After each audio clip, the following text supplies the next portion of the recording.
다들 진짜 뭔가 오랜만에 보는 듯한 느낌이 드는데 사실 일주일도 안 했죠. 6일 됐나? 목요일날 수업했으니까. 자, 목요일날 수업해서 6일 만에 보는데요. 반갑네요, 뭔가.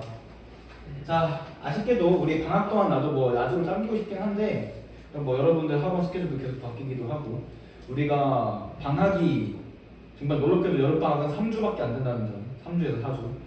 그 기간을 앞으로 당기면 또 개학하고 나서 또 다시 뒤로 미뤄야 돼. 귀찮아진단 말이죠. 야, 우리는 픽스하도록 합시다. 네, 아쉽지만. 그래서 이번 주에 뭘 나갈 거냐면은 드디어 2차원 운동 중에서 제일 대표적인 운동, 등속 원운동을 나갈 겁니다. 등속 원운동. 사실 와, 그렇게 어려워 보인다, 그렇게 빡세 보인다. 반은 맞고 반 틀려요. 빡센 것도 맞고 어렵지 않은 것도 맞아요. 우리가 어떻게 문제를 푸느냐에 따라서 어렵게 보일 수도 있고요. 어떻게 문제를 푸느냐에 따라서 쉬워질 수도 있습니다. 근데 여러분들에게 요구하는 게 물론 2학기 시험 그리고 여러분들 학습지 받는 것 따라서 달라지겠지만 어떤 부분이 나올지는 그때 돼봐야 합니다. 쉽게 나올지 어렵게 나올지 그때 돼봐야 합니다. 그래서 시작하도록 합시다. 네, 지난번까지 일단 2차원에서의 운동을 기술하기 위해서 물체를 이제 물체의 물리량들을 스칼라가 아닌 벡터로 표현하자. 1차원 벡터에서 2차원 벡터로 넘어가는, 즉 X방향과 Y방향으로 나눠서 기술하는 것들을 해봤습니다. 그렇죠? 경사면에서의 물체 운동, 그 다음에 예전에 했었던 그 가속도 법칙에서의 물체, 힘의 평형에서의 물체 각각을 했었다. 그리고 그 지난주에는 물체의 중력이 작용할 때의 운동, 예전에는 등가속도 운동, 자유낙하 운동을 했었다면 이번에는 포물선 운동까지 진행했었고요. 이번 시간에는 물체가 어떤 일정한 크기의 힘을 받을 때 어떤 운동을 또 할 수 있느냐를 볼 거다. 오케이. 자, 그래서 통합과 원에서 했던 내용 잠깐 떠올려 보면 우리 물체가 일정한 크기의 힘, 어떤 힘, 중력을 받을 때 얘가 어떤 움직임을 할 수 있냐를 살펴봤었는데요. 혹시 기억나? 물체가 중력만을 받아서 움직일 때, 자, 내가 얘를 그대로 떨어뜨리면 어떤 운동을 하면 되겠어? 자유낙하 운동을 한다고 했고요. 내가 수평 방향으로 던지면 포물선 궤도를 그리면서 날아간다라고 했어요. 그리고 얘를 적당히 높은 곳에서 충분한 빠르기로 발사하면 어떻게 운동한다? 원형 궤도를 그리며 공전하는 운동을 한다. 이때 물체의 운동과 작용하는 힘의 방향이 수직이며 물체는 속력이 일정한 운동을 하더라라는 내용을 했습니다. 그리고 그 녀석을 조금만 더 자세하게 얘기할 거예요. 자, 그래서 봅시다. 등속 원운동. 자, 등속 원운동 두 개로 끊어서 보면은 등속 equivelocity 아니면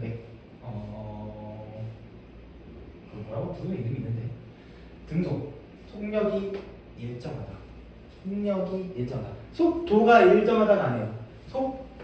속력이 일정하다. 즉 물체의 빠르기가 일정합니다. 물체의 빠르기가 일정하기 때문에 물체의 속력을 통해서 물체의 회전 반지름, 물체의 회전 주기 등등을 얻어낼 수 있겠다. 두 번째, 원운동. 물체가 원궤도를 따라 회전한다. 자, 그럼 등속 원운동은 물체가 일정한 속력으로, 일정한 빠르기로 이 원궤도를 따라 움직이는 운동을 한다라고 볼 수 있겠네요. 자, 두 번째. 자, 운동 방향이 계속 바뀌고 있다.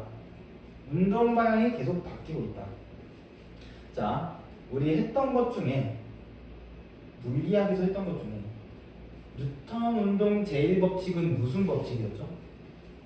기억나요? 뉴턴 운동 제1법칙 무슨 법칙이었죠?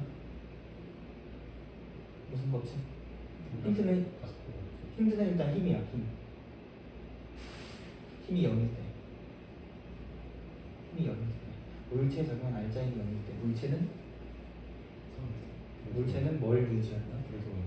물체는 등속 운동에서 속은 등속도죠. 속도가 일정하면 물체는 운동 방향이 변하는 거네. 안 변해. 자, 물체에 힘이 작용하지 않으면 물체는 직선으로 일정한 빠르기로 움직인다. 등속 직선 운동을 한다. 등속도 운동을 한다라고 했어.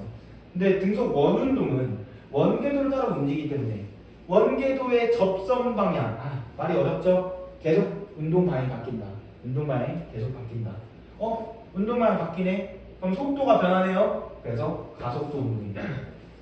우리가 통합과학 1에서 중력이 작용하는 물체의 회전 운동, 물체의 공전을 보면서 가속도 운동을 했던 이유가 바로 등속 원운동이기 때문이다. 자, 그래서 이제 본격적으로 한번 시작해 봅시다. 등속도 운동, 등속 원운동 두 개 다르다. 그래서 등속 원운동에서 우리는 뭘 생각해야 되냐? 각속도, 속력, 주기를 생각해야 됩니다. 일단 속력은 좀 간단하니까 이거 먼저 하고 그 다음 각속도를 얘기할게. 자, 속력. 우리가 늘 그랬듯이 속력은 V로 표현한다. V. 자, 물체가 원궤도를 따라 어느 정도로 빠르게 회전하고 있나. 회전하는 빠르기를 속력으로 표현할 수 있겠다. 당연히 얘는 어떤 시간 동안 얼마나 움직이는지를 보여주고 있다. 얼마나 움직이는지. 그럼 이렇게 생각해 봅시다. 한 바퀴를 움직이는데 1초가 걸렸어. 한 바퀴를 움직이는데 1초가 걸렸어. 그러면 한 바퀴에 해당하는 이동거리는 어떻게 구할 수 있죠? 원궤도의 원의 둘레는 어떻게 구할 수 있죠? 원의 둘레 어떻게 구해? 반지름이 아래에 있대. 원의 둘레는 2파이 R이죠. 2파이 R이죠. 그럼 2파이 R을 한 바퀴 걸 때 시간 나눠주면 그게 속력이네. 네, 맞아요. 자, 단위 시간 동안 이동거리인데 원궤도를 따라 움직이기 때문에 이 한 바퀴 걸리는 시간으로 나눠주면 구하기 편합니다.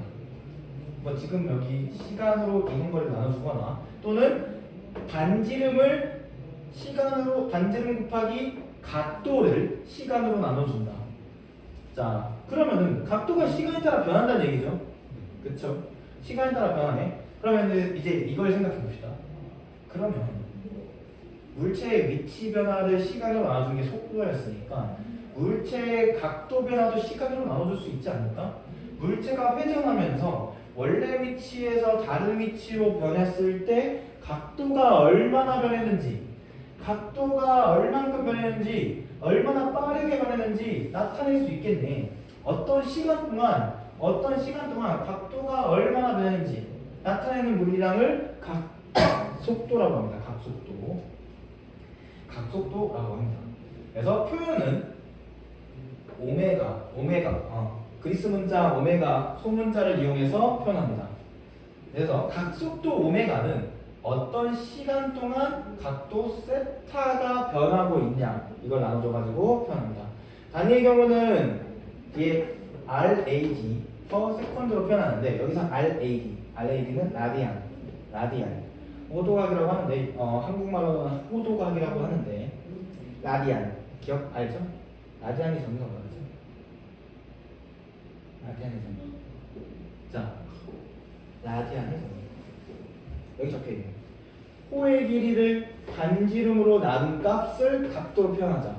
자, 봐봐. 호의 길이는 각도에 따라서 결정되죠. 그쵸?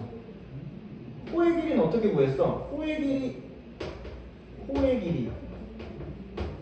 길이는 반지름 곱하기 각도로 표현했어. 그러면은 호의 길이는 반지름의 길이하고 반대로 반지름이 일정할 때 각도에 비례하네. 그러면 호의 길이 나누기 반지름은 항상 어떤 각도로 나타낼 수 있겠네. 즉 각도가 같으면은 호의 길이 나누기 반지름이 전부 같다는 얘기네요. 그러면 이걸 이용해가지고 표현하겠다 이거야. 자, 반지름이 R이고 호의 길이가 2파이 R이면은 즉 원의 둘레면은 각도는 몇 도야? 360도죠. 2파이가 360도라는 겁니다. 자, 여기서 파이 뒤에는 라디안 RAD가 생략되어 있는 꼴이다. 따라서 1라디안은 2파이분의 360도, 즉 파이분의 180도가 된다. 그래서 아마 대략 어림짐작 해보면은 180을 3.14로 나눠주면은 대략 5.4에서 7, 54에서 57도, 정확한 각도를 쌤이 지금 기억이 안 나는데 54에서 57도 정도입니다. 자, 원의 반지름, 자 이렇게 라디안이라고 하는 걸 이용해서 표현할 건데, 이 라디안은 이제 계속 사용되고 있죠. 사인 함수, 그 다음에 여러 가지 삼각 함수들, 각도들에서 라디안을 표현하고 있다. 좋습니다. 그럼 이 각도가 변하는 정도, 이 라디안으로 표현된 각도가 변하는 정도를 시간으로 나눠줬네. 그래서 라디안 퍼 세컨드로 표현하는데, 자 여기서 각도는 좀 신기한 게, 어떤 사람은 차원이 없다, 즉 단위가 어떤 단위로 정의되지 않는다, 차원이 없는 양이다라고 하고, 어떤 사람은 차원이 있는 양이다라고 합니다. 그래서 라디안이라고 하는 단위를 생략하기로 하고 넘어가도록 하겠습니다. 자, 주기 얼마나 걸리냐, 얘가 다시 반복되는 무언가가 얼마나 걸리냐, 반복되는 무언가가 다시 돌아오는데 어느 정도의 시간이 걸리냐. 자, 한 바퀴 반복되고 있죠. 한 바퀴 회전이라고 하는 건 얘가 다시 자기 자리로 돌아오는 거야. 얼마나 걸려? 그게 얼마나 걸린대, 시간이 얼마나 걸린대. 자, 예를 들어서 지구가 태양주위를 한 바퀴 도는데 걸린 시간은 1년이죠. 아니야? 1년이잖아. 1년 아니야? 아니라고? 네. 그레고리력으로 치면은 365.24에서 252, 즉 4년마다 윤일이 추가됩니다. 자, 주기는 어떻게 구할 수 있냐? 자, 빠르기로 길이를 나누면, 빠르기로 이동거리를 나누면 시간이었죠. 따라서 속력으로 둘레 길이 2파이아를 나눠주면은 그것이 주기가 된다. 자, 그래서 이 세 가지가 모두 연결되고 있다. 자, 각도는 시간분의 각속도는 시간분의 각도의 변화. 자, 속력은 시간분의 이동거리. 자, 그런데 이동거리 원둘레네 또는 호의 길이네. 호의 길이는 r 곱하기 세타, 반지름 곱하기 각도네. 걔를 시간으로 나눠준 값이네. 근데 t분의 세타는 오메가네. 자, 그러면은 얘를 한쪽에 적어놓으면 되게 좋겠죠. 속력은 반지름 곱하기 각속도, 엉덩이 아닙니다. 각속도. 자, 두 번째. 자, 주기는 한 바퀴 도는데 걸리는 시간, 또는 한 바퀴 걸리는 시간이 아니지. 한 바퀴를 속력으로 나눠준 값, 그리고 속력은 r분의 오메가였네. 그러면은 오메가분의 2파이 라고 표현할 수 있겠네요. 이 두 개를 여기 놔두고 내려가도록 하겠습니다. 근데 물론 한 가지 더 얘기할 수 있는 게 있어. 바로 진동수. 주기를 얘기하면 진동수도 얘기할 수 있어요. 왜? 우리가 파동의 표현에서 주기랑 진동수는 어떤 관계를 가지고 있다? 서로 역수 관계를 가지고 있다. 얘가 왜 한 바퀴를 도는데 진동이라 표현하는지는 이따가 그래프를 보면서 다시 얘기해 줄 건데요. 주기의 역수는, 이건 엄청 중요하진 않다. 이에 비해서 덜 중요하다. 진동수는 주기분의 1이다. 단위는 헤르츠로 표현한다. 자, 오케이, 좋습니다. 자, 구심과 속도와 구심력. 자, 이건 무슨 얘기냐? 등속 원운동을 하기 위해선 힘이 필요해. 어떤 힘이냐? 구, 공 또는 원, 심, 센터. 즉, 구, 심, 력. 원의 중심을 향하는 힘이란 거예요. 자, 그러면 원의 중심이라 했는데 여기서 원이라고 하는 건 물체 운동이고, 중심이라는 거는 그러면 물체가 운동하는 동안 물체가 이렇게 이렇게 운동하는 동안 중심 방향으로 원의 중심 방향으로 힘이 작용합니다. 부심력이 작용합니다. 자, 그러면은 가속도와 힘으로 나눠볼 수 있겠네. 자, 등속 원운동하는 물체의 가속도를 구심 가속도라고 하고요. 방향은 항상 원의 중심이다. 왜? 구심 가속력이 구심력이 원의 중심 방향이기 때문에 구심력을 질량으로 나눠주면 가속도 역시 중심 방향이죠. 힘의 방향과 가속도 방향 같죠. 자, 한 가지 성질이 있다면 운동 방향과 항상 수직이다. 운동 방향과 항상 수직이다. 자, 가속도는 어떻게 구할 수 있냐? 구하는 과정은 이따가 2교시나 아니면 1교시 끝나기 전에 한번 해줄게요. 자, 가속도는 이 구심 가속도는 첫 번째 R분의 V제곱 자, 가속도 A는 반지름분의 V제곱으로 표현할 수 있고요. 두 번째, 자, V는 R 오메가네요. 그러면 V에다가 R 오메가를 대입하면 R제곱 오메가 제곱이죠. R제곱 오메가 제곱을 반지름으로 나눠주면 R 오메가 제곱. 자, 이제 오메가를 주기를 이용해서 표현할 거야. 자, 여기를 뒤집으면 뒤집는 걸 어떻게 표현하지? 이렇게 표현할까? 뒤집으면 오메가분의 2파이분의 오메가는 t분의 1이죠. 그렇죠? 한 바퀴를 돌리는데 걸리는 시간 그리고 한 바퀴 얘를 넘겨주면 한 바퀴 각도가 변할 때 360도 돌 때 걸리는 시간 그럼 가속도 나오겠네. 자, 그럼 얘 여기서 오메가를 t분의 2파이로 바꿔서 대입해주면 t분의 2파이로 바꿔서 대입해주면은 t제곱 4파이 제곱 r. 자, 그러면 우리는 세 가지로 표현할 수 있다. 첫 번째, 가속도는 속력 제곱에 비례한다. 가속도는 속력 제곱에 비례한다. 언제? 얘가 뭐 일정하다면 속력 제곱에 비례한다.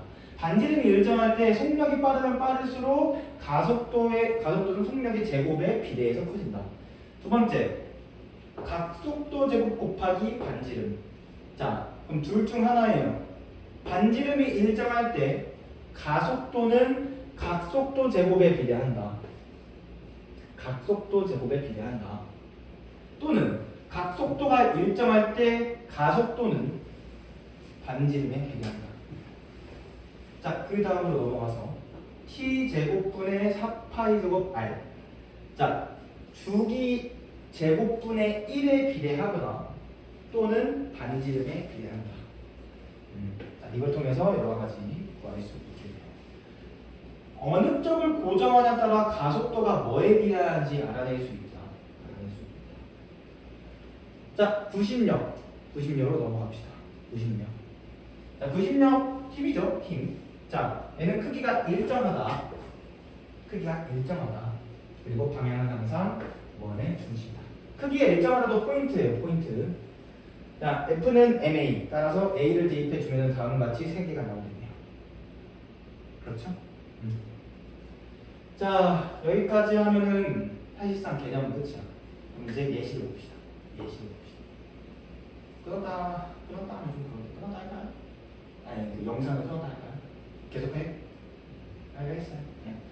자, 여러 가지 등속 원운동이 있는데 당연히 우리 주변에 일정한 빠르기로 돌고 있는 애들은 다 여기 들어갈 수 있다. 첫 번째, 공전, 자전 빼고 공전. 자전도 넣으려고 하면 넣을 수 있긴 한데 조금 애매하니까 뺄게요. 자, 공전.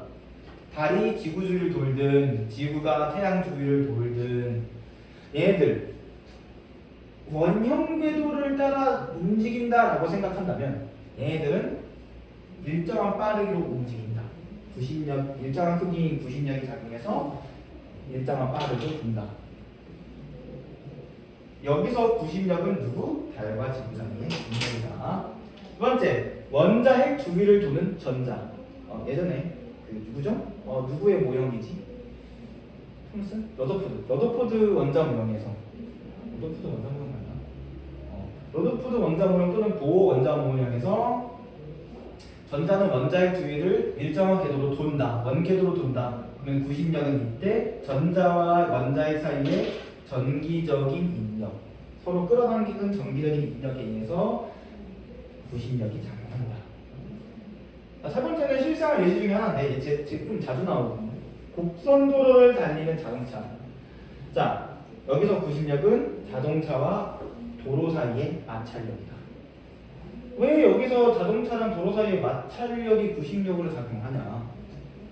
자, 자동차가 이렇게 달린다 해보자. 근데 얘가 이 방향으로 가야 돼. 자, 다른 힘이 없는 경우, 다른 힘이 작용하는 경우, 힘이 어디로 작용해야 돼? 지금 여기서 이렇게 작용해야, 또는 여기서 이 방향으로 작용해야 궤도가 변할 수 있겠네. 그 힘이 누구냐? 마찰력이다. 왜 마찰력이 여기서 저 힘으로 작용하는지 설명할 수 있어야 되는데 그거는 조금 이따 다시 보도록 합시다. 자, 진짜 마지막. 진짜 말장난이 아니라 진짜 마지막이에요. 자, 진짜 영어로 펜듈럼이라고 하는데 똑딱똑딱 왕복합니다. 진자가 중력을 받아서 왕복해요. 왕복 운동을 해. 자, 얘는 우리가 아직 수식적으로 접근하진 않을 겁니다. 이따가 소개하긴 할 거지만 뭐 외우라고 하거나 적으라고 할 수 있겠지만 외우라고 안 할 거예요. 진자는 중력을 받아서 움직이는데 얘가 실에 연결돼 있어. 자, 실에 연결되어 있으면 우리는 무슨 힘을 받는다? 실이 잡아당기는 장력을 받는다. 진자는 중력과 실의 장력의 영향으로 왕복 운동을 하게 되는데 우리는 여기서 뭐만 집중할 거냐? 물체가 제일 낮아지는, 물체의 높이가 제일 낮아지는 지점과 물체의 높이가 가장 높아지는 지점 두 개만 비교할 거야. 자, 최고점. 최고점에선 물체의 속력이 0이다. 물체의 속력이 0이다. 즉, 이 방향으로 가는 빠르기가 0이다. 더 이상 올라가지 않아야 되니까. 우리가 포물선 운동에서 했던 것처럼 연직 방향 성분이 0이 되어야 최고점이 된다는 얘기를 했어요. 이 친구도 마찬가지야. 저 방향으로 나가는 속력이 0이어야 여기서 멈췄다가 다시 운동 방향이 바뀐다는 얘기예요. 자, 이때 실에 작용한 장력의 크기가 최소고요. 초에 작용하는 알장의 크기가 최대라고 합니다. 최대라고 합니다. 자, 이 친구를 잘 봐주게 되면 물질을 가진 속력이 0이기 때문에 운동 에너지 얼마일까요? 운동 에너지. 최고점에서 운동 에너지.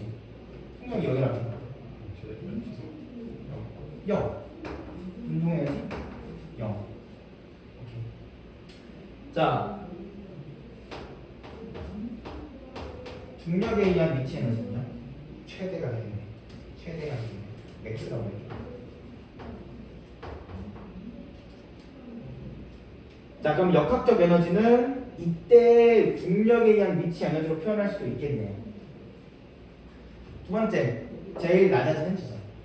자, 제일 낮아지는 지점에서는 속력이 최대돼요. 왜? 내가 가지고 있던 중력에 의한 미치 에너지가 전부 역학적 운동 에너지로 전환되고 있죠. 따라서 운동 에너지가 최대다. 자, 그러면 중력에 의한 미치 에너지, 포텐셜 에너지는 여기서 0이라고 했기 때문에 이 친구도 0이라고 표현할 수 있겠네요. 두 개를 더한 운동 역학적 에너지. 역학적 에너지는 일정해야 하므로 운동 에너지 최대일 때는 역학적 에너지가 0. 운동 에너지가 0일 때는 위치 에너지가 0. 위치 에너지가 최대. 영상